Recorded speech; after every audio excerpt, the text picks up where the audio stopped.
Othello, Part 1, Honest Iago. Brave, generous, of a free and open nature, Othello the Moor had won high honour in the state of Venice, for, although dark in colouring and of an alien race, he was one of her most renowned generals, and time after time had carried her arms to victory. When, therefore, alarming news reached Venice that the Turkish hordes were again threatening to invade some of her most valued territories, it was to the Moorish warrior Othello that the Venetian senators turned at once to avert the threatened danger. Othello's frank, valiant nature had won him many friends, but close at hand, where he little suspected it, was one subtle and dangerous enemy. Iago, one of his under-officers, hated him with a deadly venom. Iago was a brave soldier, but a man of utterly unscrupulous character. He had been with Othello through several campaigns, and when a chance for promotion came had hoped, through high personal influence, to obtain the envied position of Othello's lieutenant.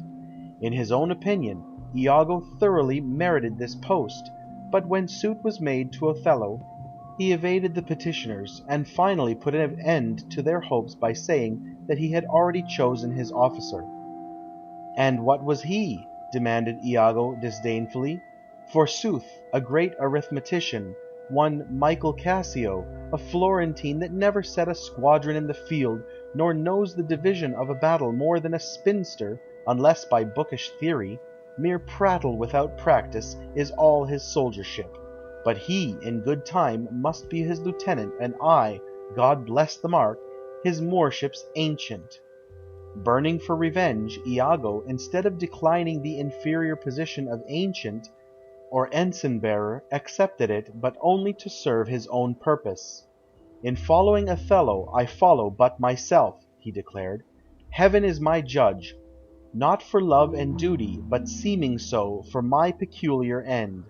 For Iago prided himself on the skill with which he could conceal his real feelings, and under a mask of the bluntest honesty he began to work out a scheme of diabolical cunning.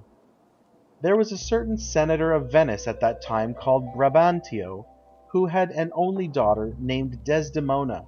Brabantio was very fond of Othello, and often invited him to his house, and questioned him concerning the story of his life, the battles, sieges, fortunes through which he had passed. Othello recounted all his adventures from year to year, from his boyish days to the moment when he was speaking. He told of disastrous chances, of moving accidents by flood and field, of hair-breadth escapes, of being taken by the foe and sold into slavery, of his redemption from captivity, and then of his travels in all sorts of wild and extraordinary places. He described the vast caves and barren deserts that he had seen, rough quarries, rocks, and hills whose heads touched heaven, cannibals that eat each other, and queer tribes of savages whose heads grow beneath their shoulders. Desdemona, the gentle daughter of Brabantio, dearly loved to hear these thrilling stories, and was quite fascinated by the valorous soldier who had passed through such strange experiences. Hastily dispatching her household affairs, she would come again and again to listen greedily to Othello, often weeping for pity when she heard of some distressful stroke he had suffered in his youth. His story being done, she would sigh and swear, "In faith 'twas strange, 'twas passing strange, 'twas pitiful, 'twas wondrous pitiful." She wished she had not heard it, and yet she wished that heaven had made her such a man, and she bade Othello, if he had a friend who loved her, that he would but teach him how to tell his story, and that would woo her. Upon this hint, Othello spoke.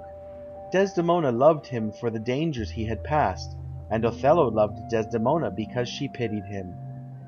This was the simple explanation of what her father, furious with rage, put down to witchcraft, for he could not believe that his timid daughter could really have fallen in love with such an alarming person as the swarthy Moor.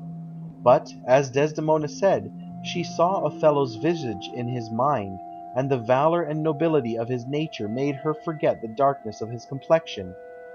Knowing her father's violent, unreasonable disposition, and fearing that he would never give his consent, Desdemona quietly left her home one night without consulting him, and was married to Othello.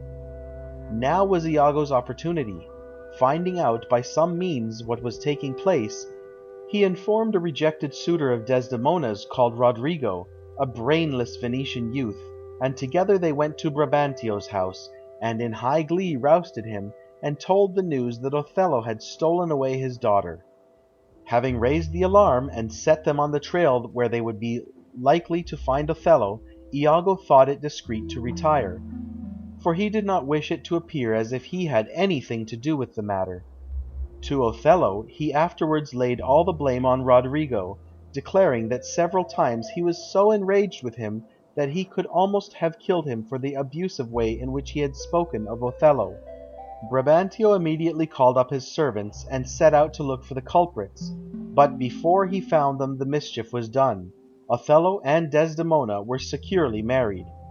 In the council chamber at Venice, though it was night time, the Duke and senators were holding an important meeting.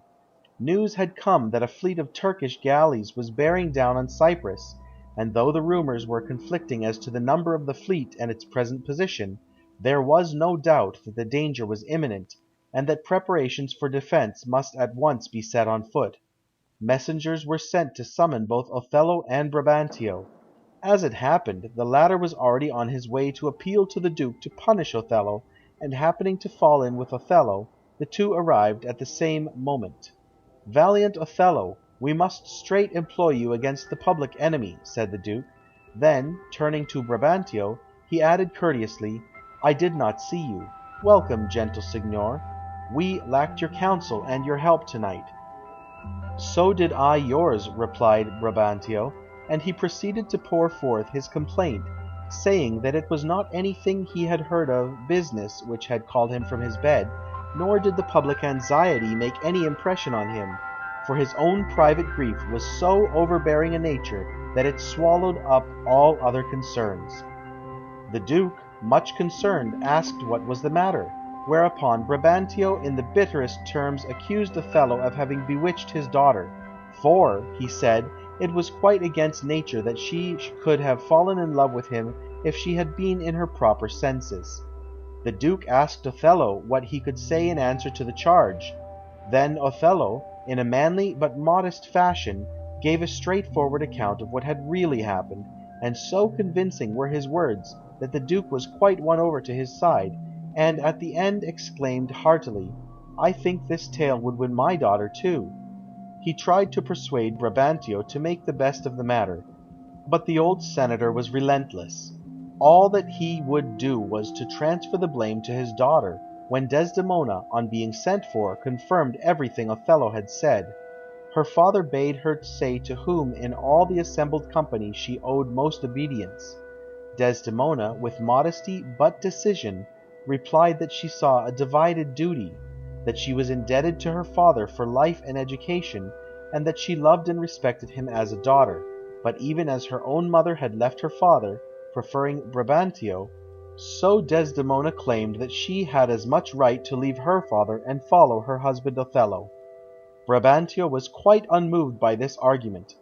"God be with you, I have done," he said roughly, and in a few heartless words he handed over his daughter to Othello. "Look to her, Moor, if thou hast eyes to see. She has deceived her father, and may thee," was his final cruel taunt. "My life upon her faith!" cried Othello indignantly, as he clasped his weeping young wife in his arms. The next question to decide was where Desdemona should stay during her husband's absence. She begged so earnestly to be allowed to accompany him to the war that Othello joined his voice to hers, and the Duke gave them leave to settle the matter as they chose. Othello was obliged to start that very night, and Desdemona was to follow later under the escort of his officer, honest Iago, to whose care Othello especially committed her, and whose wife Emilia he begged might attend on her. If Othello had but known it, honest Iago at that very moment was already weaving his plans of villainy, and was sneering inwardly at his general's open and trustful nature, which made him so easy to be deceived. The sweetest revenge which occurred to Iago was to bring discord between Othello and the beautiful young wife whom he loved so devotedly. Iago therefore determined to set cunningly to work to implant a feeling of jealousy in Othello's mind. Like many warm-hearted and affectionate people, Othello was extremely passionate and impulsive. Once his feelings were aroused, he rushed forward blindly in the direction in which a clever villain might lure him, and being so absolutely truthful and candid himself, he was utterly unsuspicious of falsehood in others. Iago's weapon was not far to seek, and he had, moreover, the satisfaction of feeling that he would enjoy a double revenge, for it was Michael Cassio, Othello's new lieutenant, on whom he fixed as a fitting tool. Cassio was young, handsome, attractive, a general favorite, especially with women, where his graceful manners always won him favor. He was already greatly liked by Desdemona, for when Othello came to woo her, Cassio was his frequent companion, and often carried messages between them. What, then, more natural than that a young girl like Desdemona should presently grow tired of her elderly and war-beaten husband, and turned for amusement to this charming young gallant? Such, at least, was Iago's reasoning, and such was the poison which he intended to pour into the ear of the guileless Othello.